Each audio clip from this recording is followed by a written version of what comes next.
Hello, Chi Alpha. How are you? Man, it is nice to be able to join you. Pastor Glenn, thank you for the opportunity of spending a few minutes chatting with you guys.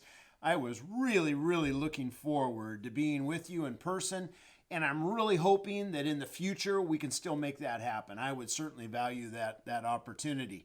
The topic that Pastor Glenn has asked me to talk about is what I wish some of my leaders knew, and what I wish young leaders knew at the beginning of their careers and of their lives. And I think it's a great question because it's a great reminder that there are no free periods in our life as Christians, that the time you're in right now matters. It's a big deal. And you're either, with the way you're making decisions and living your life, you're either opening doors of opportunity before you or you're closing doors of opportunity ahead of you. So the way you're living right now, God is utilizing this time to predetermine what he's going to do with your life. When David was on the Judean hills, he was playing a harp and he was working a sling. And those are the two things that God used to put him on a throne over Israel. So the things that you do right now in the preparation time of your life very much are determinate about who it is that you become. And in my life, selecting board members, selecting staff members, helping churches select pastors, all of the personnel type decisions where I'm working with leaders and looking at qualifications and characteristics of leadership for either a staff position, a board position, or even a pastor position for a church, I always go to Luke chapter 5 and look at some of the qualifications that Jesus saw that were valuable when he was recruiting a team member by the name of Peter. Peter was on the Sea of Galilee on the shore in Luke chapter 5, and in that chapter we see 10 different things that I believe Christ noticed and caused him to say to Peter, "Come and follow me, and I'll make you a fisher of men." Now, I'm only going to get through probably 3 of these with you today, but as I said, if we have an opportunity to get together in the future, we can pound out the rest of this list, okay? So let me start in verse 2, chapter 5. This is Luke chapter 5. And saw 2 boats standing by the lake, but the fishermen had gone from them and were washing their nets. The first thing that I always look for, and I believe that Jesus looked for, is that you look for people who are already busy. You don't find great people, great leaders, great assets sitting on the bench doing nothing. These men were washing their nets. The person you want to invest your life into, the person that you want to entrust opportunity to, the person that you want to turn leadership over to, are people who are already busy doing something and succeeding at one level, so you know you can trust them with the next level. It's a scriptural principle. You're faithful in the little things, you're put in charge of more. That's what's going on in this story, is they are being faithful, taking care of something, and Jesus knew that they were workers and that they would work hard.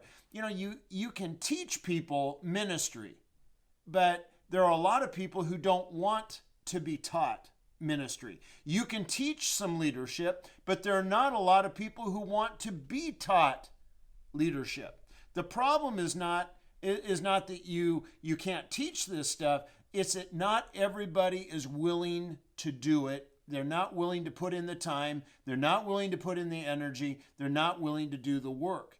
You can't teach people to work. They either come with a desire to work and to expend their energy and their time on something, or they don't. There's no way to talk somebody into a good work ethic. Acts 13 and verse 2 says this: "Separate Paul and Barnabas for the work I have called them to." I like this passage because it mentions work before it mentions calling. I have always believed that if people are not working and doing well where they're at, whether it's in high school or it's in university studies or whatever it is, if they're not doing well there and doing faithfully there, then the calling is going to be very difficult. The work has to be there, and then the calling. Set aside Paul and Barnabas for the work I have called them to. You always find great people already busy. The Bible says in 2 Timothy chapter 2 and verse 2, and these things, and the things that you have heard in me say among many witnesses, entrust these to faithful men who will also be able to teach others. Please notice the word faithful comes before able. One of the things that we need to pay attention to the most when we're looking for board members, when we're looking for pastors, when we're looking for staff people, when we're looking for leaders, is their faithfulness, number one, and then their ability. We get into big trouble in the church when we start looking at people's ability and we haven't examined their faithfulness. Faithfulness first, and then ability. Abilities can be taught to a very faithful person, but you get somebody who is unfaithful and their abilities will do nothing but get them into trouble. You see, there are a lot of people in the world that use their anointing as an excuse for being undisciplined. And they'll say things like this, well, that's just how God made me. No, God didn't make anybody to be lazy. You need to read Proverbs one more time. Work ethic is something that is trumpeted in the book of Proverbs. I can't tell you how many people I've encountered in ministry who are doing nothing, and they say, I'm just waiting. I'm sitting here. I'm waiting for God to tell me what he wants me to do. You know, God's not a lot different than you are in that it's easier to steer a car that's moving than it is one that's parked. It's hard to steer a parked car. God is going to move you and direct you and guide you better if you're already obediently serving right where you're at. The first thing is God looks for people. I look for people. Jesus looked for people who are already busy. In verse 3, I see the second point. Verse 3 says this, Luke 5, verse 3, and he got into one of the boats, which was Simon's, and asked him to put out a little from the land. And he sat down and taught the multitudes from the boat. The second thing is he looks for people who are responsible.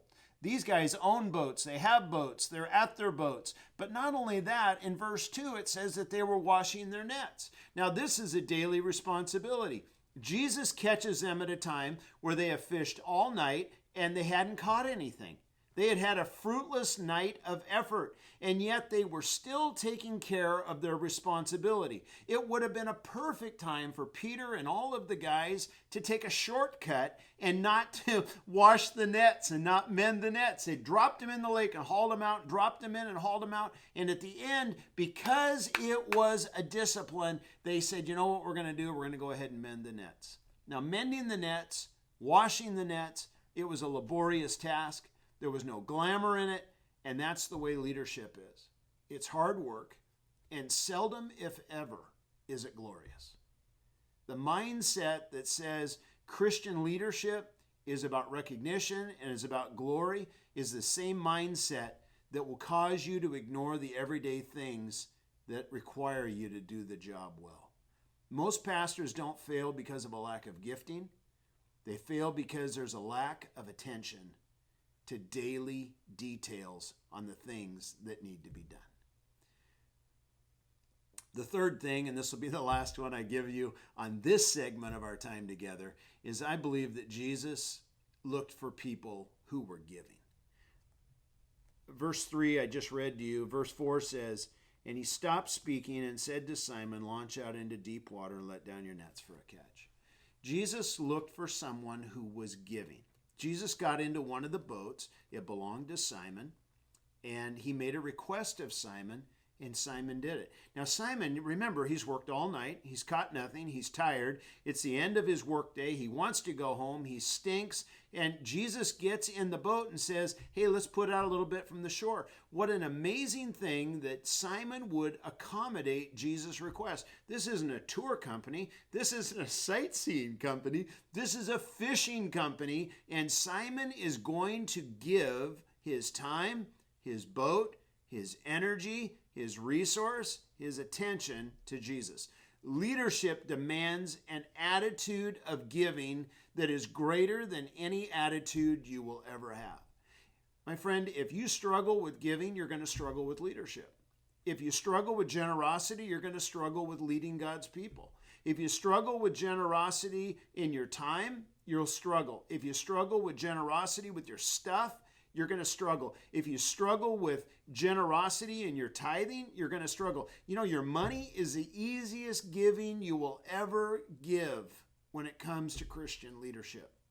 These men, Peter and his band of fishermen, were busy and they had responsibility, and it meant that they had great potential and they were generous. You know, when you have potential and you're selfish, you create problems. Peter gave willingly and openly long before anybody had even taught him to give. The first two that I gave you in this list tell us about things on the outside.